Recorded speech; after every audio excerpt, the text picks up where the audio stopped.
Bom, eu gostaria de fazer alguns comentários, incluindo sobre a questão do coronavírus, de um livro, trazendo para um livro maravilhoso, ou talvez você conheça, A Doença como Caminho, de Roger Dawkins, e o nome do outro autor toda vez eu me esqueço, são dois alemães, mas é um livro maravilhoso, onde ele faz uma associação das questões da consciência com as questões das doenças, né?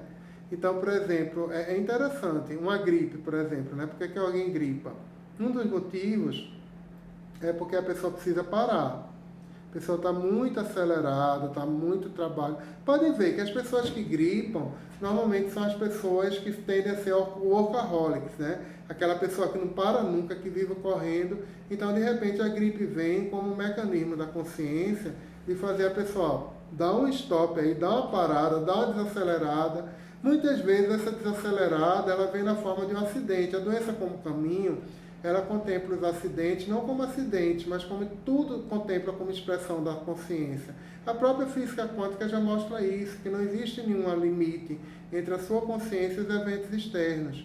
Então, por exemplo, se uma pessoa quebra uma perna, quebra um braço, é porque a pessoa está correndo muito. Então a pessoa precisa parar um pouco.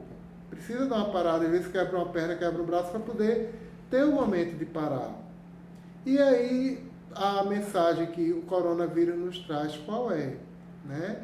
Se a gente for analisar profundamente, se a gente for analisar as polaridades, a gente vê que o ser humano, no século 20 e 21, ele foi muito para o lado da polaridade do masculino. E ele se esqueceu um pouco do feminino. Como assim? Né? Como é que a nossa sociedade vive?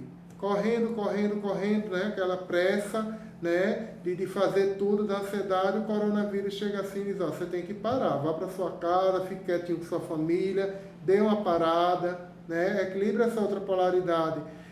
Nossa sociedade é baseada no consumismo também, né? De comprar aquela bolsa caríssima no shopping, vestidos caros, estar no shopping comprando, comprando, comprando e sem olhar para ninguém, olhando só para o individual. Já o coronavírus e as medidas de vigilância sanitária nos levam para um lugar onde a gente começa a olhar para o coletivo, né? A gente começa a se preocupar com os idosos, né? A gente começa a tomar cuidados para não afetar as outras pessoas. Então, isso é o feminino. O feminino é o lado maternal, que acolhe. De repente, você acolheu os mais velhos, acolheu os mais necessitados. Tem alguns lugares onde os jovens fazem compras para os idosos, né? Vão comprar, e aí para não ter que o idoso ter que sair, se expor, aí a pessoa faz compra no lugar. Então, a solidariedade, ela está se manifestando em todos os lugares do planeta nessa pandemia. Então, você desenvolver a solidariedade, é importante que você não veja essa pandemia como um castigo de Deus, ou como um karma coletivo, ou como alguma coisa que a gente fez na vida passada, como se Deus quisesse se vingar da gente de alguma forma. Não é assim que acontece. É só um equilíbrio. É só para a gente aprender a desenvolver mais o coração. Porque nós, no século 20 e 21, a gente ficou muito na mente que mente, né? Tem um vídeo meu que eu falo sobre o corona ego, né? Que é aquela coisa do ego coroado, assim, de você ficar na mente que mente. E o coronavírus, ele está nos trazendo para uma situação da gente encontre os valores no coração, de ficar mais com a família, de conversar mais, de compartilhar, né?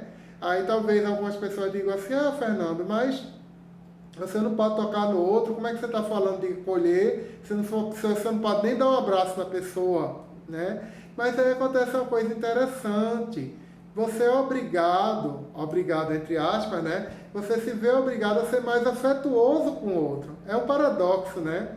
Mas assim, nunca, em nenhum tempo da humanidade, os nossos corpos, eles estiveram tão juntos e as nossas almas tão separadas.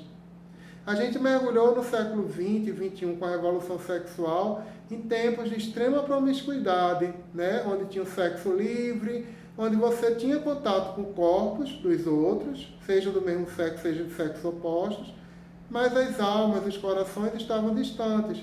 O que é que o coronavírus faz? Ele muda essa balança.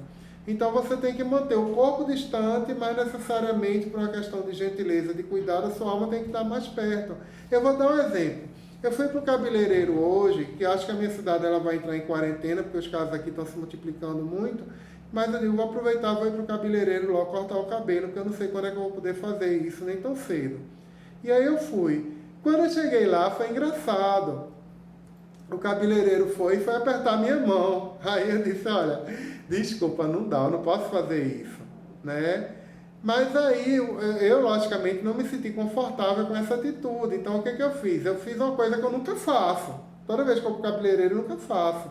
Né? Eu perguntei, como é seu nome? Aí ele, meu nome é fulano. Eu disse, pois é, meu nome é Fernando, né? Puxei papo com ele, procurei ser gentil, como uma forma de compensar o fato de eu não ter apertado a mão dele. E no final, antes de eu me despedir, eu disse, olha, depois que essa loucura todinha passar, eu venho aqui só para apertar a sua mão. Coisa que eu não faria de uma maneira geral, no momento geral. Então, assim, muitas vezes a gente chega para o outro e aperta a mão e dá um abraço, mas faz de maneira mecânica. Sabe aquela coisa da força do hábito? Você aperta a mão, você dá um abraço, mas aquela coisa mecânica. Esse distanciamento físico faz com que a gente comece a trabalhar o acolhimento em outro sentido. Nossos corpos separados, mas a gente começa a se tornar mais caloroso. As nossas almas elas vão ficando mais juntas. Percebe? Então são muitas mensagens que o coronavírus ele nos passa se a gente começar a enxergar a doença como um caminho, não enxergar a doença como algo negativo, como algo... É dançar com o coronavírus. Quando eu chamo dançar, eu não estou dizendo para você não tomar as medidas de vigilância sanitária, não. Tomar todas as medidas, como eu mesmo falei nesse vídeo, né? Não apertar a mão, tomar certa distância, fazer a limpeza, asepsia, tudo isso. Mas assim, é você desenvolver os valores da alma. Porque é uma coisa que eu estou repetindo em todos os meus vídeos. Só você é que escolhe como você vai se sentir. Não é o coronavírus. Você pode escolher sentir medo, ou você pode escolher sentir fé. Você pode escolher entrar em desespero, ou você pode escolher ter mais momentos para poder meditar, para entrar em contato com a sua paz interior. Você pode escolher ficar triste porque não está fazendo festas com os amigos, nem está saindo, mas você pode escolher também desenvolver a sua alegria interior, aquela alegria que ninguém lhe pode roubar, né? Que está dentro do seu coração. Então essa mensagem que eu gostaria de passar, de incentivo, de apoio a você, um grande abraço, muita paz e prosperidade.